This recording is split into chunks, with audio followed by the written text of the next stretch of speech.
5월 23일 화요일입니다. 오늘 아침 신문은 어떤 소식 다뤘는지 짚어보겠습니다. 이현웅 아나운서가 정리해왔습니다. 어서 오십시오. 안녕하십니까? 네. 자, 오늘 첫 번째 기사부터 보겠습니다. 먼저 조선일보 기사인데요. 요즘 벌레 너무 많더라고요. 그러니까 저희 동네에도 지금 이 동양 하루살이가 굉장히 좀 많은데 이게 결국에는 더위 탓이라는 거죠? 네. 먼저 지금 사진이 하나 보일 텐데요. 지난 18일 밤입니다. 프로야구 경기가 열린 잠실 야구장의 모습인데 말씀하신 그 동양 하루살이 떼가 이렇게 모여들면서 관객들을 상당히 괴롭혔습니다. 그리고 많이 보도가 됐듯 주로 아열대 지역에서 서식하는 외래종 흰개미가 서울 한복판에 출현하면서 관계 당국이 합동 역학조사에까지 나서고 있습니다. 이 밖에도 모기가 작년보다 19일 일찍 등장했고요. 또 수액을 빨아대서 나무를 고사하게 만드는 미국 선녀벌레 등 해충도 평년보다 일주일가량 부화 시기가 빨라졌습니다. 전문가들은 때이른 곤충의 출현과 집단 창궐은 기후변화와 기온 상승 때문이라고 분석하고 있습니다. 네, 그렇지 않아도 요즘은 이제 시기에 맞지 않게 지금 낮 기온이 너무 많이 올라가고 있잖아요. 그 영향 때문이죠. 그렇습니다. 지난주 일부 지역은 역대 5월 최고 기록을 경신할 정도로 더운 날씨, 마치 여름과 같은 날씨를 보였습니다. 이렇게 기온이 올라가면 곤충의 부화와 또 성장 속도가 빨라지고 성충의 활동도 더 활발해지곤 하는데요. 모기의 경우에는 평균 기온이 1도 올라갈 때마다 성체로 자라는 개체 수가 27% 정도 늘어난다는 기상청의 보고도 있었습니다. 작년에 기억하실 텐데 일명 러브버그의 습격이 있었습니다.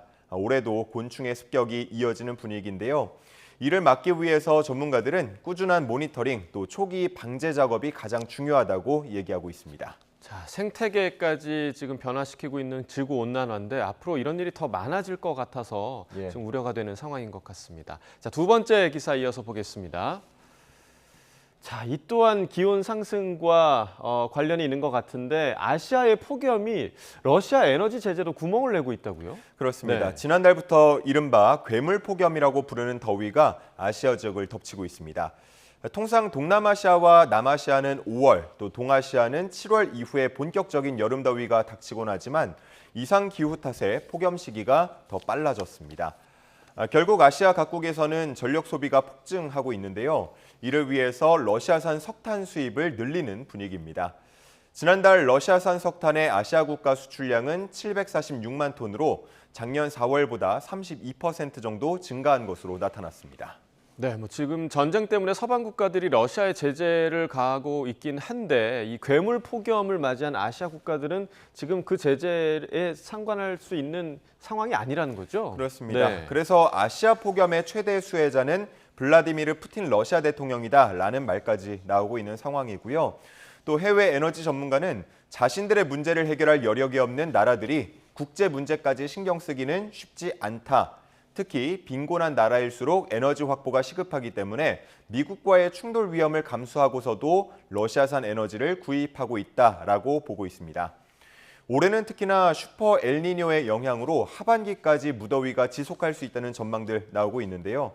러시아의 전쟁 자금을 말리기 위한 에너지 제재가 얼마나 효과를 볼 수 있을지 점점 불투명해지고 있는 분위기입니다. 네, 자연현상 앞에서는 제재도 좀 무색해지는 그런 모습인 것 같습니다. 다음 기사 보겠습니다.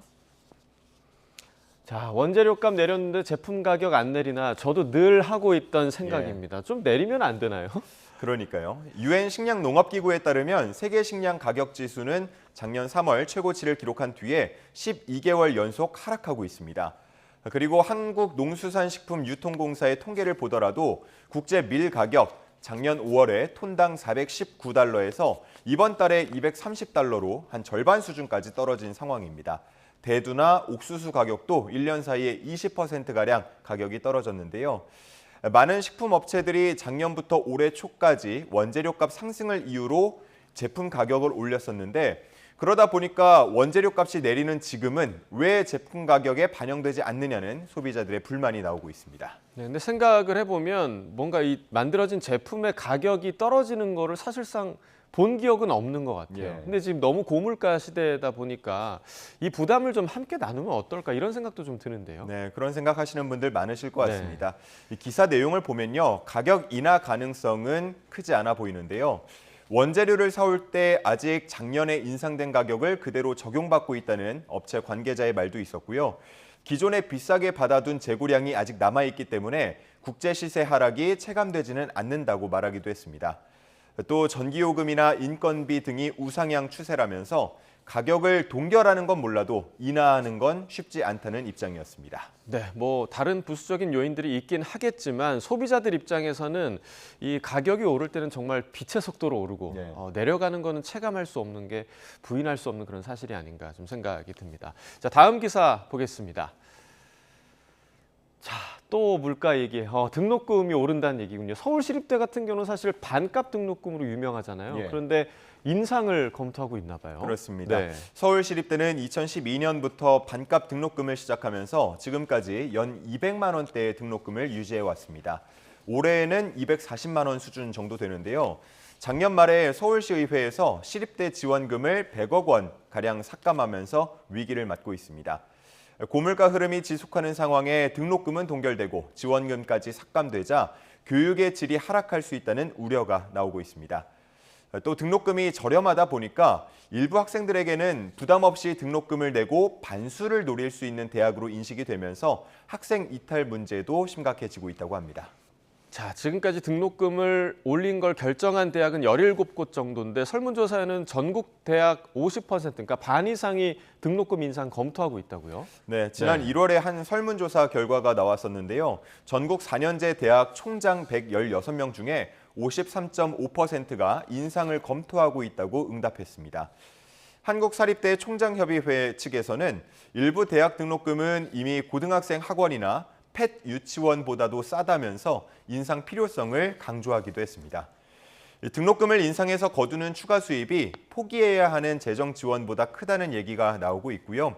인상 필요성에 대한 공감대가 이렇게 형성되면서 내년에는 등록금을 올리는 대학이 더 늘 수 있다는 전망이 나오고 있습니다. 네, 뭐 고등학생 학원이나 펫 유치원이 오히려 너무 비싼 게 아닌가라는 생각도 좀 반대로 좀 들고요. 사실 뭐 반값 등록금 참 좋은 문화였는데 이 문화는 좀 이어졌으면 하는 그런 생각도 좀 듭니다. 자, 오늘 마지막 기사 보겠습니다. 자만추 주선까지, 자만추, 자, 자연스러운 만남을 추구하는 거죠. 그런데 저출생 대책에 대해서 지금 누가 자만추를 주선한다는 건가요? 예, 각 지자체가 저출생 문제를 해결하기 위해서 청년들이 자연스러운 만남을 할 수 있도록 지원하는 사업을 진행하거나 검토하고 있습니다. 서울시 소식 담겨 있는데요. 최근 청년 1인 가구를 대상으로 북 콘서트 등을 열어서 함께 모여서 교류할 수 있도록 하는 사업을 검토하고 있는 것으로 전해집니다. 처음에는 결혼정보 업체 등과 협약을 맺어서 가입비를 지원하거나 이런 방안으로 추진을 했다가 지금은 자만추 방식으로 바꾼 건데요. 아직 완전히 확정된 사안은 아니지만 사업명은 서울팅으로 거론되고 있다고 합니다. 네, 자, 이제서 좀 제목의 의미를 알 것 같으니까 지자체에서 이 자만추를 주선을 한다. 그러니까 오지랖인가 안간힘인가 이런 얘기인데 지방의 지자체에서는 이미 이 사업을 실시하고 있는 곳도 있다고요? 그렇습니다. 네. 경북 구미시의 경우에는 미혼 남녀 커플 매칭 프로젝트 두근두근 ING라는 이름의 행사를 이어가고 있는데요. 나름의 성과를 보이고 있습니다. 지금까지 9차례 개최를 했다고 하는데 98커플이 탄생을 했고요. 여기서 15커플은 결혼까지 성공했습니다. 대구 달서구도 취미 생활을 공유하면서 만나는 너랑 나랑 335 데이트라는 이름의 사업을 진행하고 있기도 합니다. 지자체들은 지나친 개입이라는 부정적인 여론을 의식해서 신중하게 사업을 추진하고 있는데요. 과연 이런 움직임이 오지랖인지 안간힘인지는 아마 보시는 분들 생각에 따라서 다를 것 같습니다. 네, 주변에 솔로인 분들 이야기를 들어보면 이성을 만날 곳이 없다 이런 얘기를 굉장히 좀 많이 하시거든요. 그런데 오지랖의 냄새가 약간 나긴 하지만 그래도 좋은 방안이 될 수도 있겠다라는 생각도 듭니다. 굿모닝 브리핑 이현웅 아나운서와 함께했습니다. 고맙습니다. 감사합니다.